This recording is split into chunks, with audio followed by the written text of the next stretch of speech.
이번에 다룰 내용은 교통사고로 구유장애나 사망사고를 입은 피해자가 피해보상 중에서 장애나 사망이란 상실수익, 일시수익액을 산정하는 데 있어서 가동기간을 언제까지 인정받을 것인지에 대한 내용을 한번 다뤄보도록 하겠습니다. 피해자는 나이와 성별 위에 직업에 따라서 가동기간이 달라지는데, 그런데 이것이 보험회사에서 인정하는 약관 직업 기준이라는 것이 있고요. 그 다음에 소송 시 판결 금액에 대한 산정 기준이 있습니다. 이것이 조금 다릅니다. 이 경우에 이제 어떤 차이가 있는지에 대한 부분도 한번 같이 살펴보도록 하겠습니다. 우선 일시수익이라는 것은 피해자가 사고 당시에 얻고 있는 그 소득에 대한 부분을 향후 미래에 일을 할 수 있는 가동기간까지 일을 제대로 하지 못해서 손실된 수익에 대한 상실 부분을 청구하는 겁니다. 그러니 가동기간을 언제까지 일을 할 수 있을 것인지에 대한 부분이 중요하겠죠. 직업에 따라 좀 차이가 있는데요. 통상적으로 회사에 근무하는 사람 같으면 회사에 정년 규정이 있겠죠. 정년 규정까지는 당연히 사고 당시의 소득 기준에서 그 정년까지에 대한 소득 그대로 산정을 합니다. 아직까지는 대부분 회사들이 60세 전후로 해서 보통 가동기간이 정해집니다. 그러면 그때까지의 소득은 사고 당시에 얻고 있는 소득 기준을 하는데, 그 이후는 어떻게 되느냐 하면은 65세까지에 대해서는 도시일용 노임을 기준해서 산정합니다. 미성년자나 또는 어린아이, 주부 마찬가지로 무직자 마찬가지로 다 65세까지 산정이 됩니다. 미성년자 어린아이 같은 경우는 소득 인정 기준 자체가 이제 만 19세부터 인정이 됩니다.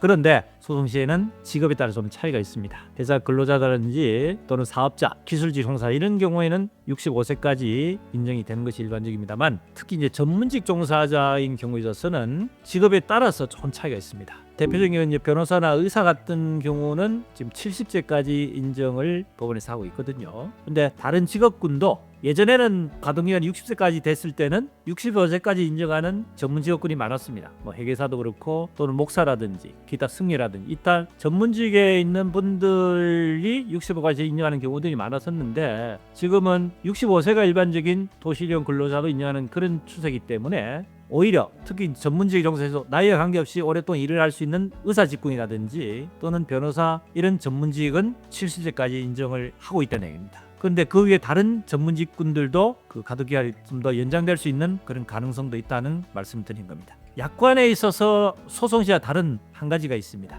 나이가 드신 분들인 경우에 있어서는 약관에는 65세까지가 일반적인 소득에 대한 가동기간이라고 그랬죠. 그런데 나이가 있으신 분, 65세 이상이 되신 분들도 가동기간 인정을 하고 있다는 겁니다. 약관 기준에는 65세가 넘더라도 67세 미만인 경우에 3년 동안의 가동기간을 의무적으로 인정하고 되어 있습니다. 67세에서 76세 미만까지는 2년 동안의 가동기간을 무조건 인정하고 되어 있습니다. 그리고 마지막 76세 이상이라 하더라도 80세, 90세, 10년 100세가 되더라도 1년간 가동기간 인정하고 있다. 근데 소송 시에는 그렇지 않습니다. 소송 시에는 통상적으로 65세까지 가동기간을 인정하고 있고, 사고 당시에 특별한 직업을 가지고 계신 분들은 사안에 따라서 재판부에서 직군을 해서 1년, 2년 인정을 하고 있습니다만 통상적으로 65세까지다. 그리고 마지막 한 가지 약관에는 농업에 종사하시는 분들은 70세까지 인정하고 있다 하는 것이 가동기간에 대한 내용입니다. 이번 시간에는 가동기간에 대해서 약관과 그다음 소송 시 어떻게 차이가 있는지에 대한 부분을 비교 설명을 드렸습니다. 어떻게 도움이 되셨습니까?